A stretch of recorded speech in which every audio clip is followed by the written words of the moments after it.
Bonsoir, ici Geoz et vous êtes sur Brainwatch, c'est reparti. Générique.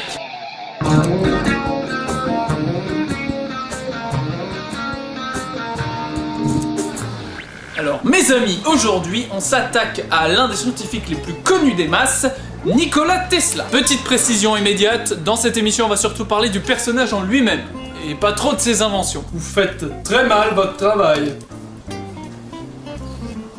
Non, c'est surtout que nous n'avons pas pour vocation d'être une chaîne scientifique, je pense que ça s'est vu, et qu'il y a des gens qui font ça beaucoup mieux que nous, comme y penser.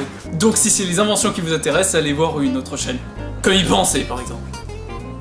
Ouais, c'est le seul que je regarde dans ce genre. Bien, on commence par l'inévitable début d'exposé de lycéen. Alors, Nikola Tesla est né le 10 juillet 1856 à Smiljan, dans l'Empire d'Autriche, et mort le 7 janvier 1943 à New York. Fais pas ça ici! Ponctuation, nom de Dieu! Bon, Nikola Tesla, comme vous le savez, était un inventeur de génie et très en avance sur son temps. D'ailleurs, tellement en avance qu'il n'avait jamais le temps de faire autre chose. Vous allez comprendre. Mais allons-y par étapes, car cette vidéo, à l'image de son personnage, va aller très vite. Ouais, mais dépêchez-vous, j'ai pas le temps là. Calme, Nicolas. Bon, on y va pour les débuts. Donc, comme vous le savez, Nikola Tesla était un scientifique très fécond à son époque. Ses inventions fusaient dans tous les sens, sans jamais arrêter l'homme dans ses recherches, qui allaient toujours plus loin. Pour preuve, à 31 ans, soit 4 ans après qu'il eut migré en 1884 d'Europe aux États-Unis, il a présenté en grande pompe son système à courant alternatif polyphasé au monde entier. Et si tu n'as pas compris ce que je dis, ne t'en fais pas, moi non plus. Attends.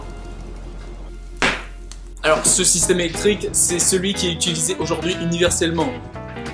Eh bien, si je vous en parle, c'est car il faut savoir que le courant continu d'Edison, qui venait à peine d'être inauguré au début des années 1880, du coup détrôné quelques années plus tard. Pauvre Edison. Ouais, faut vivre avec son temps. Chacune des inventions et découvertes de Tesla ne faisait que révolutionner la science et il allait toujours plus loin. Dès qu'il avait fini quelque chose, il passait immédiatement à autre chose. Ses travaux atteignirent leur apogée en 1899 lorsqu'il fit la démonstration d'un bateau très perfectionné télécommandé à Chicago et construisit la même année un gigantesque transmetteur expérimental sans fil au Colorado. Comme je vous le disais, un véritable visionnaire.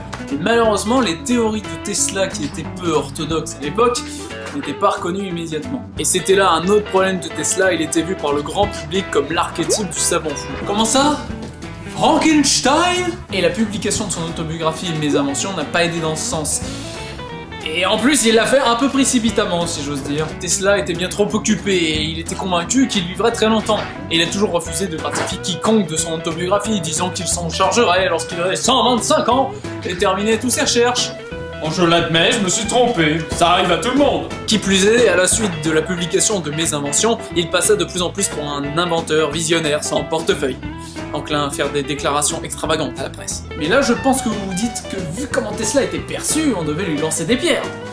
Ou au moins des petits cailloux. Calmez vos ardeurs, car bien au contraire, le grand public l'aimait beaucoup, ainsi que les éditeurs. Ses nombreuses excentricités, son caractère exubérant, sa maîtrise de plusieurs langues, sa connaissance littéraire, sa propension à fantasmer sur les conditions futures, tout ça lui permit de devenir le favori des éditeurs. Il était devenu un véritable personnage people à l'époque. Tout le monde lisait les ragots sur Nikola Tesla. Exactement, il savait tout sur moi.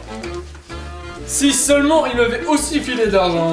Et c'était là qu'était le véritable problème de Tesla, il avait pas un rond. Ou si, plus précisément, il en avait, pour ses recherches, qu'il dépensait très vite. Et encore, c'était pas grand chose. Et le problème, c'est qu'il vivait un peu dans l'abstrait, ne savait pas du tout gérer son portefeuille. C'est sûrement dû au fait qu'il ne quittait jamais son univers, il était toujours dans ses pensées, à tel point qu'il lui arrivait de dessiner sur les nappes en attendant d'être servi, ou de mettre fin subitement à une conversation pour retourner à ses expériences mentales précédentes. Non, pas.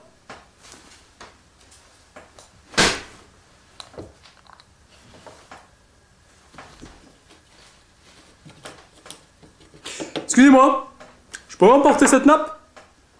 C'est parfait.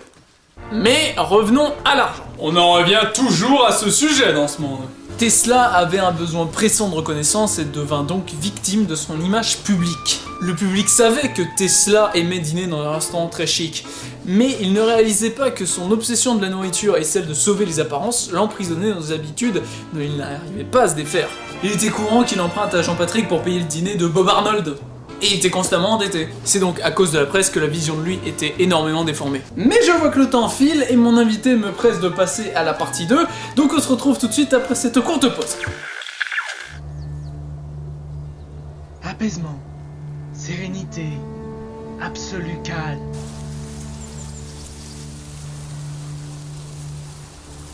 Pour atteindre un tel équilibre, il connaît le secret transmis de génération en génération.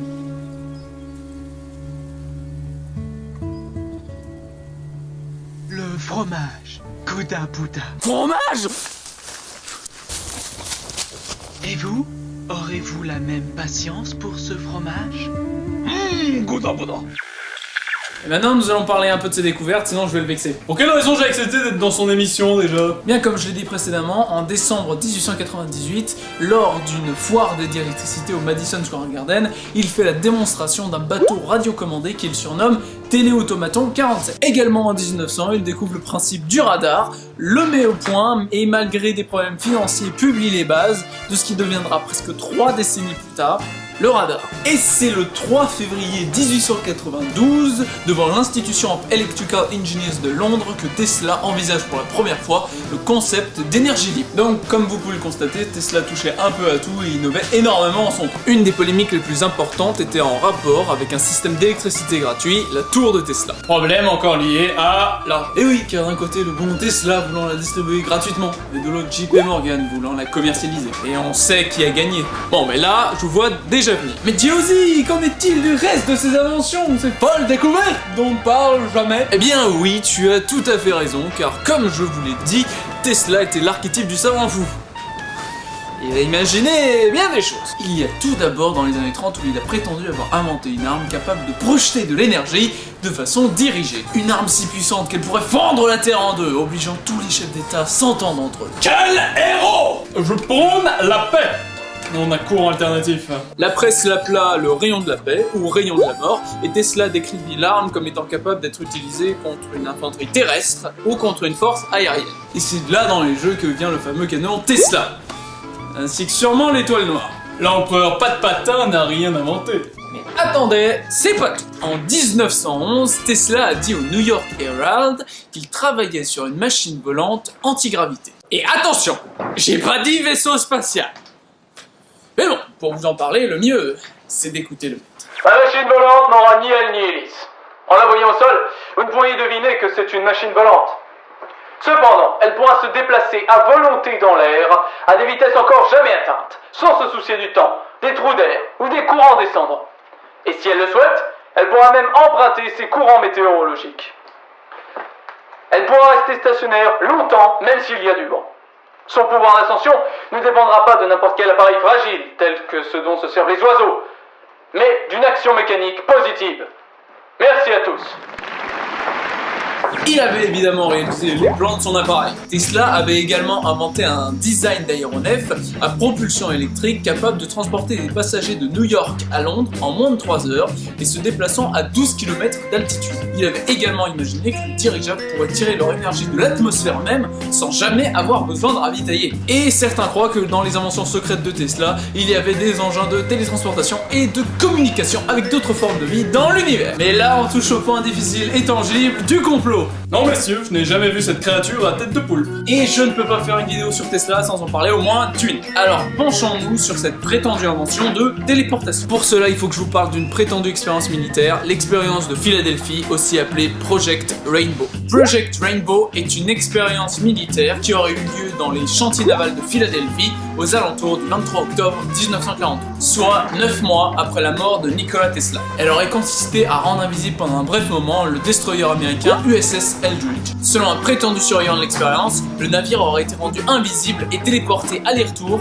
entre Philadelphie et Norfolk en Virginie. L'expérience se serait mal déroulée, certains membres d'équipage seraient devenus fous, invisibles ou partiellement fusionnés avec le bateau lors de la dématérialisation de ce dernier. Et ces conséquences auraient convaincu la marine d'abandonner le projet. Et d'après ce qu'on peut croire, ils auraient usé de travaux de recherche recherches de Nikola Tesla récupérées après sa mort pour mettre au point ce projet.